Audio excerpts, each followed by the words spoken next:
تاریخ میں بہت سے بادشاہ گزرے ہیں، لیکن کیا آپ نے کبھی کسی ایسے شخص کے بارے میں سنا ہے جس نے بغیر کسی تخت کے دنیا کی سب سے بڑی سلطنت کی بنیاد رکھ دی؟ ایک ایسا انسان جس کے پاس رہنے کو گھر نہیں تھا، جس کے اپنے بھائی اس کے دشمن بن گئے تھے، اور جس کے سر پر اس وقت کی سپر پاورز منگولوں اور صلیبیوں نے موت کی قیمت لکھ دی تھی۔ سب نے کہا کہ کائی قبیلہ ختم ہو جائے گا، کائی اب باقی نہیں رہے گا، لیکن اس ایک شخص نے وہ کر دکھایا جو بڑے بڑے سلاطین نہ کر سکے۔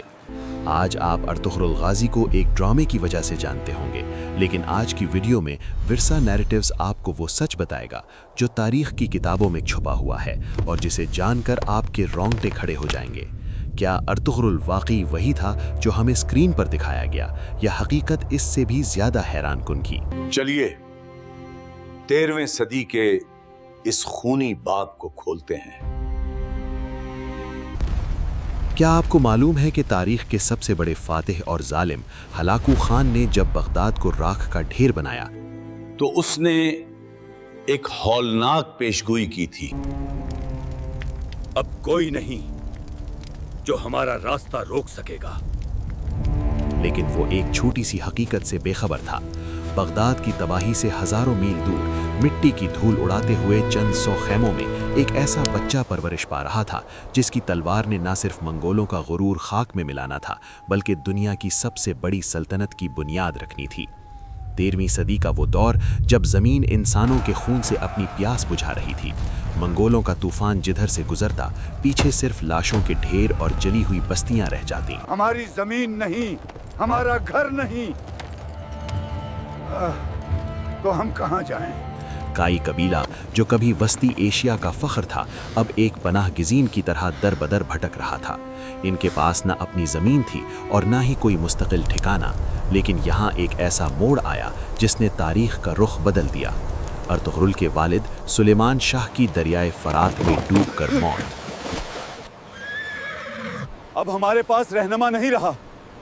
یہ کوئی عام حادثہ نہیں تھا، اس موت نے قبیلے کو دو حصوں میں تقسیم کر دیا۔ قبیلے کے اندر بغاوت کے شعلے بھڑک رہے تھے۔ ارطغرل کے بھائیوں گوند گودو اور سنگر تکن کا خیال تھا کہ آگے بڑھنا خودکشی ہے اور انہیں واپس مڑ جانا چاہیے۔ آگے بڑھنا خودکشی ہے، ہمیں واپس مڑ جانا چاہیے۔ لیکن ارطغرل، جس کی آنکھوں میں ایک عظیم ریاست کا خواب تھا، اس نے اپنے بھائیوں سے وہ تاریخی جملہ کہا جو آج بھی تاریخ کے سینے پر نقش ہے۔ مٹی وہ نہیں جو ہمیں پالتی ہے، مٹی وہ ہے جس کی ہم حفاظت کرتے ہیں۔ ارطغرل نے اپنے چند سو جانثار ساتھیوں کے ساتھ اناطولیہ کی طرف پیش قدمی جاری رکھی۔ یہ علیحدگی صرف خاندان کی تقسیم نہیں تھی، بلکہ یہ موت اور عظمت کے درمیان ایک لکیر تھی۔ ارطغرل جب اناطولیہ کی بنجر زمینوں پر قدم رکھ رہے تھے تو ان کے پاس نہ فوج تھی اور نہ ہی وسائل، لیکن یہاں ان کی ملاقات ایک ایسی شخصیت سے ہوئی جس کا ذکر تاریخ نہایت پر اسرار انداز میں کرتی ہے، شیخ محی الدین ابن العربی۔ اے ارطغرل، تمہاری نیت تمہاری تلوار سے بڑی ہے۔ لوگ سمجھتے ہیں کہ ارطغرل صرف تلوار کے زور پر جیتے، لیکن حقیقت یہ ہے کہ ان کی اصل طاقت وہ روحانی نقشہ تھا جو ابن العربی نے انہیں دیا تھا۔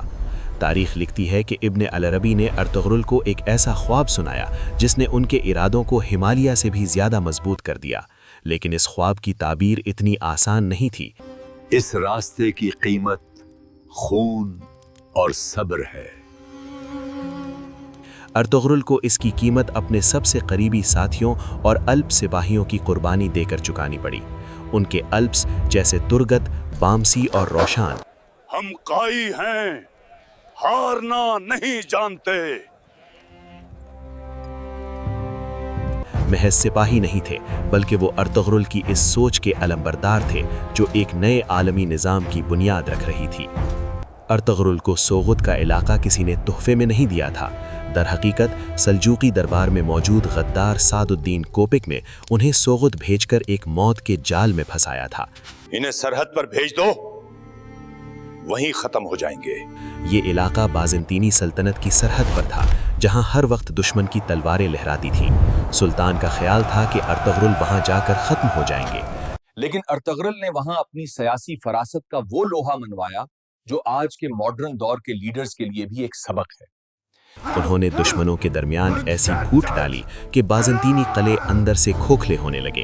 انہوں نے صرف قلعے فتح نہیں کیے بلکہ لوگوں کے دل فتح کیے۔ جب عیسائی کسانوں نے دیکھا کہ ایک مسلمان سردار ان کے اپنے ظالم گورنروں سے زیادہ انصاف پسند ہے، یہ شخص ظالم نہیں، یہ منصف ہے، تو وہ ارطغرل کی ڈھال بن گئے۔ یہاں ارطغرل کو منگول نویان جیسے سفاک دشمنوں کا سامنا بھی کرنا پڑا، لیکن ارطغرل کی حکمت عملی نے ہر بار موت کو شکست دی۔ اب بات کرتے ہیں اس سچ کی جو اکثر چھپایا جاتا ہے۔ ڈراموں میں دکھایا جاتا ہے کہ ارطغرل ہمیشہ فاتح یاب رہے، لیکن تاریخ کی مستند کتابیں بتاتی ہیں کہ ارطغرل نے اپنی زندگی میں ایسی ہولناک شکستیں اور زخم بھی سہے جو کسی عام انسان کو توڑنے کے لیے کافی تھے۔ ان کے اپنے قریبی رشتہ داروں نے منگولوں کے ساتھ مل کر ان کی پیٹھ میں چھرا گھون دیا۔ ارطغرل کو قید کیا گیا، زنجیروں میں جکڑا گیا۔ اب تمہارا سفر یہی ختم ہوتا ہے ترک سردار۔ اور بدترین تشدد کا نشانہ بنایا گیا۔ جسم ٹوٹ سکتا ہے، عزم نہیں۔ لیکن ارطغرل کی واپسی ہمیشہ ایسی ہوتی تھی کہ دشمن کے ایوان لرز اٹھتے تھے۔ وہ واپس آ گیا ہے۔ ان کی تلوار صرف دشمنوں کے سر نہیں کاٹتی تھی بلکہ وہ ظلم کے نظام کو جڑ سے اکھاڑ پھینکتی تھی۔ ظلم کی کوئی جگہ نہیں۔ ارطغرل غازی کی زندگی کا سب سے بڑا شاہکار ان کا بیٹا عثمان تھا۔ ارطغرل جانتے تھے کہ بڑی سلطنتیں صرف جنگوں سے نہیں بنتے، بلکہ بہترین نسلوں کی تربیت سے بنتی ہیں۔ تلوار چلانا آسان ہے، انصاف سیکھنا مشکل۔ انہوں نے عثمان کو صرف شہ سواری نہیں سکھائی، گھوڑے پر بیٹھنا آسان ہے، خود پر قابو پانا مشکل۔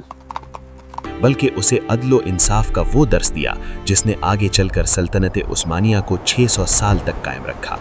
ارطغرل نے عثمان سے وصیت کی تھی، بیٹا، اگر تم نے اپنے نفس پر فتح نہ پائی تو تم دنیا فتح نہیں کر سکتے۔ یہی وہ فلسفہ تھا جس نے ایک چھوٹے سے قبیلے کو 3 براعظموں کا حکمران بنا دیا۔ ارطغرل غازی جب 90 سال سے زائد کی عمر میں اس دنیا سے رخصت ہوئے تو ان کے جنازے پر صرف ان کا قبیلہ نہیں بلکہ وہ عیسائی اور یہودی بھی رو رہے تھے جنہیں ارطغرل نے انصاف کی زندگی دی تھی۔ وہ صرف ترکوں کا نہیں، ہم سب کا تھا۔